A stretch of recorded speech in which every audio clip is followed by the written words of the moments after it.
ఈయన కొడుకులు కుక్కల్ని పెంచలేనప్పుడు కొనుక్కోవడం దేనికో నాకు అర్థం కావడం లేదు. తెలియక అడుగుతున్నాను, ఇదో బతుక చెప్పండి.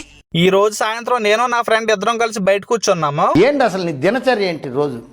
కూర్చొని ఉంటే అప్పుడే అక్కడ ఒక కుక్క వచ్చింది. అది వచ్చింది కానీ ఎక్కడొచ్చి మా పిక్క పీకేస్తుంది అని చెప్పి వచ్చబడిపోతుంది.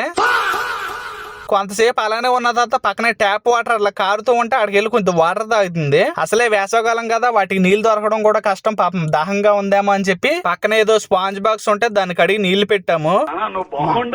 తప్పకుండా అంతా మీ అభిమానం. పాప రావడానికి ఎంతో భయపడుతుంది అని చెప్పి దాని దగ్గర నీళ్లు పెడితే తప్ప ఆ నీళ్లు తాగలేదు అసలు. పాపం ఎంత దాహంతో ఉందో, పెట్టిన వెంటనే నీళ్ళన్నీ తాగేసింది. మీ అందరికి నా మీద ఇంత ప్రేమ ఉందని తెలియలేదురా. అది ఈవినింగ్ టైం అవ్వడం వల్ల దానికి ఫుడ్ పెట్టడానికి కూడా మా దగ్గర ఏమీ లేదు. అదే కొంచెం బాధ కలిగింది. ఎంతమందికి చెవులో పువ్వు పెడతావురా? ప్లీజ్ నా వీడియోలు చూసే వాళ్ళందరూ నేను ఒకటే రిక్వెస్ట్ చేసుకుంటున్నా, ఇలా కుక్కలను పెంచుకునేలాగా ఉంటే పుట్టిన దగ్గర నుంచి పోయే వరకు పెంచుకునేలా ఉంటేనే పెంచుకోండి. ఇలా మధ్యలో వదిలేసేలా అయితే మాత్రం అస్సలు పెంచుకోవద్దు. మీ అందరికీ రిక్వెస్ట్ చేసుకుంటున్నా. చిన్నప్పుడే ఎవరో పెంచుకోకుండా ఉంటే మహా అయితే ఆకలితో చనిపోతుందేమో. అదే పెద్ద అయిన తర్వాత అది చావలేక బతకలేక నానా బాధలు పడాలి.